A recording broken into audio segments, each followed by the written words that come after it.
Welcome to our channel. Today we how to uninstall Morgan Stanley Access Investing easy tutorial step by step clearly. To uninstall Morgan Stanley Access Investing, start by locating the application on your device. For Windows users, click on the Start menu. Then, navigate to the Settings option. In the Settings window, click on Apps. From the list of installed applications, find confirm your choice when prompted. For Mac users, locate the Finder icon in your dock. In the Finder, go to the Applications folder. Look for Morgan Stanley Access Investing in the list. Drag the application to the trash bin. Alternatively, right-click on the application and select Move to Trash. Afterward, empty the trash to completely remove the application from your system.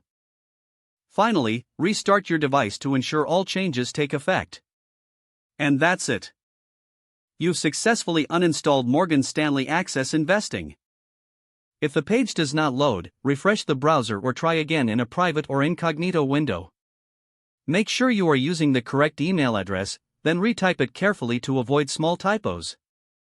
If your password is not accepted, use the reset option and create a new strong password you can remember. Check your spam folder for verification or security emails, then complete any requested confirmation steps. Enable two-factor authentication if available to improve account security and reduce unauthorized access risk.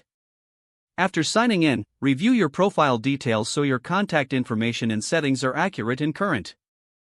If you see an error message, note it down and try again after restarting your device and internet connection. Log out when you finish, especially on shared devices, to keep your account and payment information secure. If the page does not load, refresh the browser or try again in a private or incognito window. Make sure you are using the correct email address, then retype it carefully to avoid small typos. If your password is not accepted, use the reset option and create a new strong password you can remember. Check your spam folder for verification or security emails, then complete any requested confirmation steps. Enable two-factor authentication if available to improve account security and reduce unauthorized access risk. After signing in, review your profile details so your contact information and settings are accurate and current. If you see an error message, note it down and try again after restarting your device and internet connection. Don't forget to like this video and subscribe to our channel for more step-by-step tech guides.